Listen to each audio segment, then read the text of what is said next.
एक ऐसा साम्राज्य जो न सिर्फ भारत का गौरव है बल्कि दुनिया भर में भारतीय उद्यमिता का प्रतीक बन चुका है। कल्पना कीजिए 150 साल पहले एक छोटे से व्यापारिक फर्म से शुरू हुआ सफर आज 180 बिलियन डॉलर के राजस्व वाला महासाम्राज्य बन गया है। लेकिन ये सिर्फ आंकड़ों की कहानी नहीं है, यह है विजन, संघर्ष और राष्ट्रभक्ति की अनोखी दास्तान। खासकर रतन टाटा जैसे दिग्गज की भूमिका ने इसे वैश्विक पटल पर चमकाया। साल 1868 बॉम्बे में 29 साल के जमशेदजी नुसेरवानजी टाटा, जिनका जन्म गुजरात के नवरसी में हुआ था, अपने पिता के व्यापार से सीखे कुछ सबक लेकर निकल पड़े एक नया सपना बुनने। उनके पास सिर्फ 21,000 रुपए की पूंजी थी। उसी से उन्होंने एक छोटी सी ट्रेडिंग कंपनी शुरू की, कपड़ा, अफीम और चाय का व्यापार। लेकिन जमशेद जी का दिल तो कहीं और ही लगा हुआ था। वे भारत को औद्योगिक क्रांति की दहलीज पर लाना चाहते थे। उन्होंने steel plant, hydro electric power plant और एजुकेशन इंस्टीट्यूट के सपने देखे।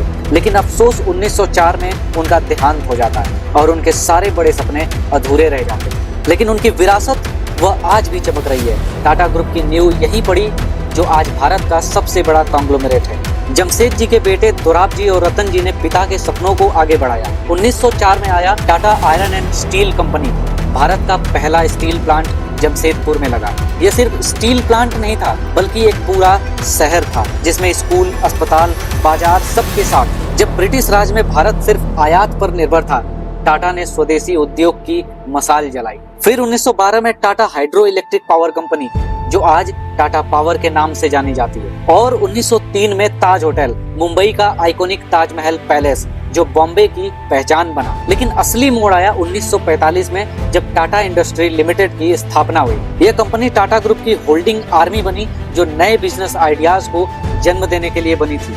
उसी साल टाटा इंजीनियरिंग एवं लोकोमोटिव कंपनी टेल्को की शुरुआत हुई, जो बाद में बदलकर टाटा मोटर्स बनी। यह दौर था भारत की आजादी की पूर्व संध्या का। टाटा ने न सिर्फ फैक्ट्रियां बनाई बल्कि राष्ट्र निर्माण में भी एक बहुत बड़ा योगदान दिया। आजादी के बाद टाटा ग्रुप ने रफ्तार पकड़ी।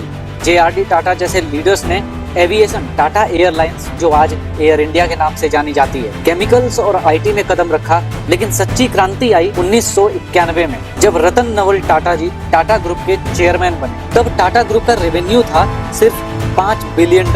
रतन टाटा ने ग्रुप का चेयरमैन बनते ही ग्रुप को रीस्ट्रक्चर किया, कमजोर यूनिट्स को बंद किया, कोर बिजनेस पर फोकस करना शुरू किया और फिर शुरू हुई ग्लोबल एक्सपेंशन की लहर। सन 2000 में ब्रिटिश टी कंपनी टेटली का $450 मिलियन में एक्विजिशन, वहीं से शुरू हुआ टाटा टी का जन्म। 2007 में कोरस स्टील का $12 बिलियन का डील, जो दुनिया का सबसे बड़ा स्टील एक्विजिशन था। और 2008 का master stroke, Jaguar land rover को फोर्ड से $2.3 बिलियन में खरीदा।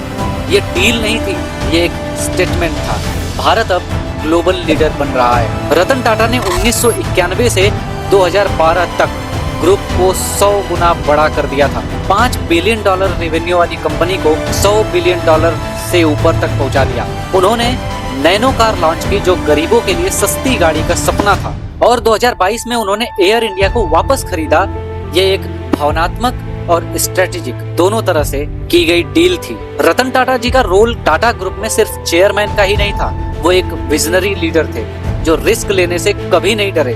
उनकी अगुवाई में टाटा ने 65 से ज्यादा देशों में अपना एक्विजिशन किया, ग्रुप को ग्लोबल ब्रांड बनाया। आज भी उनकी विरासत N चंद्रशेखरन जैसे लीडर्स संभाल रहे हैं। अगर बात करें कि आज टाटा ग्रुप कितना बड़ा है, तो फिस्कल ईयर 2024-25 में ग्रुप कंपनियों का कुल रेवेन्यू $180 बिलियन से ज्यादा का रहा है, यानी करीब 15 लाख करोड़ रुपए। मार्केट कैपिटलाइजेशन मार्च 2025 तक $328 बिलियन का था। लेकिन 2025 में US visa restriction, cyber attack और ट्रेड वॉर की वजह से $73 बिलियन की गिरावट भी आई और सितंबर 2025 तक यह $287 बिलियन तक पहुंच गया। फिर भी TCS अकेले 150 बिलियन से ऊपर का मार्केट कैप रखती है। टाटा सन्स, जो ग्रुप की होल्डिंग कंपनी है, उसका 66% शेयर फिलेंथ्रोपिक ट्रस्ट के पास है। सर दोराब जी टाटा ट्रस्ट और रतन टाटा ट्रस्ट जैसे ये ट्रस्ट ग्रुप की कमाई का एक बड़ा हिस्सा चैरिटी में लगाते हैं, जैसे एजुकेशन, हेल्थ, एनवायरनमेंट पर। टाटा की वेल्थ ये निजी वेल्थ नहीं है बल्कि राष्ट्र की संपत्ति है। इस ट्रस्ट के जरिए करोड़ों लोगों की जिंदगी बदल रही है। ग्लोबल फुटप्रिंट की बात करें तो टाटा आज 100 से अधिक देशों में काम कर रहा है। 6 महाद्वीपों पर, यूके में जगुआर लैंड रोवर, यूएस में टीसीएस के ऑफिस, यूरोप में टाटा स्टील, अफ्रीका में टाटा केमिकल्स, एशिया और ऑस्ट्रेलिया तक फैला हुआ है। यह सिर्फ बिजनेस नहीं बल्कि जॉब्स और इनोवेशन का निर्यात है। अब अगर हम बात करें टाटा का भारत में क्या कंट्रीब्यूशन रहा है, तो टाटा ने भारत की इकोनॉमी को कई मोर्चों पर मजबूत किया। सबसे बड़ा इंडस्ट्रियलाइजेशन और एम्प्लॉयमेंट। 1907 का टाटा स्टील ने स्टील सेक्टर में क्रांति लाई, इंफ्रास्ट्रक्चर को बूस्ट किया और आज टीसीएस भारत का सबसे बड़ा आईटी एक्सपोर्टर है।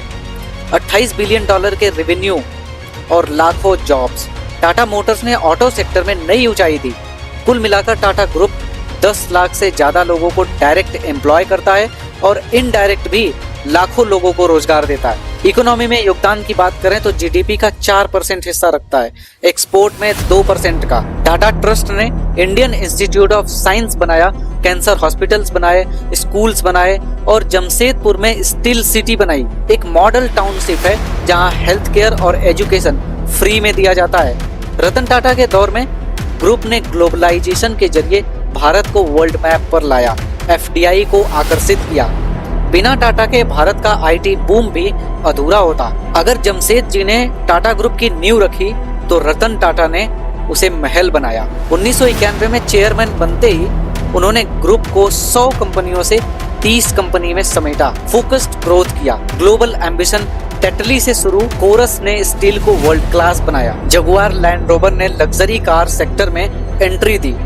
एयर इंडिया का री एग्जीबिशन किया। उनके लीडरशिप में रेवेन्यू 20 गुना बड़ा करना, मार्केट कैप 40 गुना बड़ा होना। टाटा ग्रुप स्टार्टिंग से ही राष्ट्र निर्माण से लेकर के भारत को पूरी दुनिया में एक अलग पहचान दिलाई है।